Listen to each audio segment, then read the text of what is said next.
If you've spent the last couple of years of your life just waking up and randomly doing things, not knowing what to do, when to do, and not really making any noticeable progress in your life, then this is the video for you. It's very likely that you have tried making a routine for yourself and you maybe even followed it for 3-4 days. But on day 5, you just give up on it and go back to your old habits. This happens to 90% of the people, not because routines are something that do not work, but because most people do not know how to design a routine that can be followed effortlessly. Hi, my name is Jibreal Khan, and for the last 4 years, I have been living my life based on a routine. I am now someone who's able to wake up early, work for 4 hours a day, lift weights at the gym, read books, and train martial arts. And the best part is that I am able to do these things consistently. In this video, I'm going to share with you a couple of protocols that allowed me to start living my life based on a routine without using any sort of earth-shattering effort or willpower.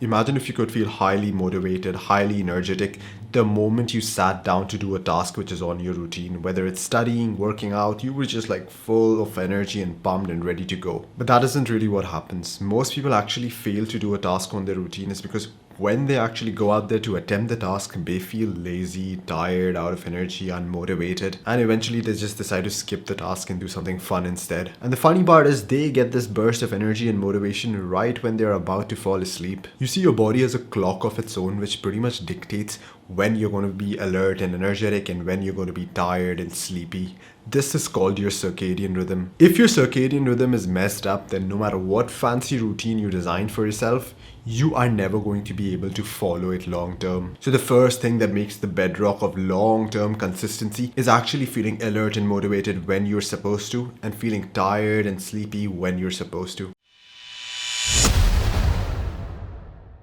Your circadian rhythm can actually be adjusted by the sunlight that you're getting. What I personally do is as soon as I wake up, I go for a 5 to 10 minute walk.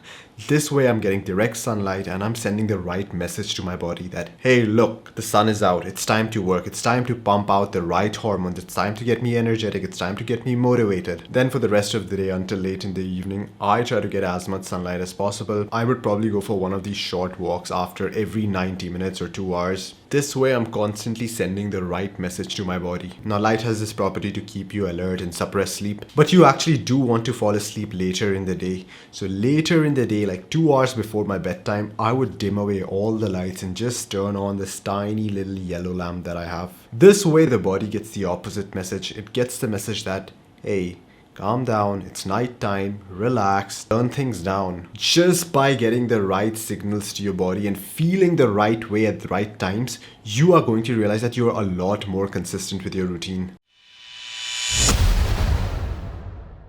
I remember a time when I was sitting in my math class and there was a professor teaching things. I could see what was being written on the board. I could kind of hear what he was saying, but nothing registered in my head. It was as if I was a deer seeing headlights, completely zoned out. And this wasn't like one isolated incident. This was the story of my life. Each time I would actually sit down to do something hard, something cognitively demanding, I would find it incredibly hard to pay attention to it, and I would just get lost in my own thoughts or find this thing too boring, and eventually I would give up and do something fun. And because of this pattern, I could never stick to a routine. It was impossible for me. So after trying a bunch of different things to fix my attention span, I finally found that fasting worked incredibly well for me. With a fasting based protocol, I am now able to do 4 to 5 hours of focused productive works. And I know someone who has never actually tried to work in a fasted state would probably say that breakfast is the most important meal of the day. How does not eating food affect your attention span? But the thing is that when you consume large, heavy, carb-filled meals, then your body has to commit a lot of energy and resources into just digesting that meal. And this takes away from your cognitive ability. And then you have an incredibly hard time paying attention and doing demanding tasks. So these days what I do is for the first 5 to 6 hours of the day, I do not eat anything. And it is during this time where I try to get most of my deep productive work done. Once you have these two protocols dialed down and your circadian rhythm is on point and your attention span is on point, now you can begin to start designing yourself a routine that you will actually follow.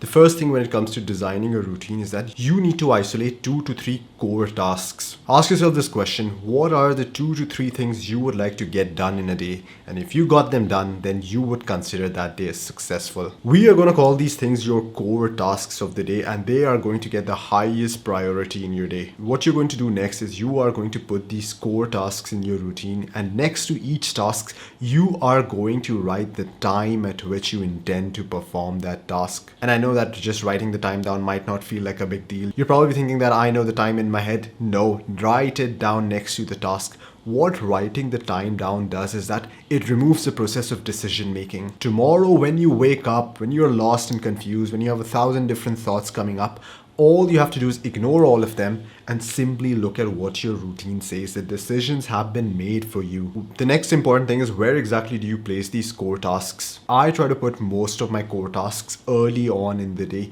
This is when you're the freshest. This is when you're really motivated. This is when you're not stressed out. You're not cognitively burnt out. You are a lot more likely to do productive things early on in the day. I have tried putting my core tasks later on in the day, like after university or after work, and I realized that I am either a lot too drained or there are way too many thoughts going on in my head for me to actually sit down and focus. Once you've actually prioritized your core task, you are going to notice that you still have a lot of free time throughout the day. Maybe it's spread in chunks or maybe it's continuous. This is where I start adding in something called soft tasks. And now these tasks are not necessarily the most cognitively demanding or challenging, but these are rather things like meditation, listening to a podcast, going out for a walk. These are things that still give you contentment, are still kind of fun to do, but they are not essential part of your day. Now, no matter how sophisticated your routine is, you are always going to have unpredictable events in your life. Maybe you woke up late, maybe you had an uninvited guest over and it ate a bunch of time. Instead of throwing your routine to the dustbin, I actually use these two strategies to still get the most out of my day. The first strategy is what I call the 30% rule. What I do is that I actually reduce the intensity or the duration of my core tasks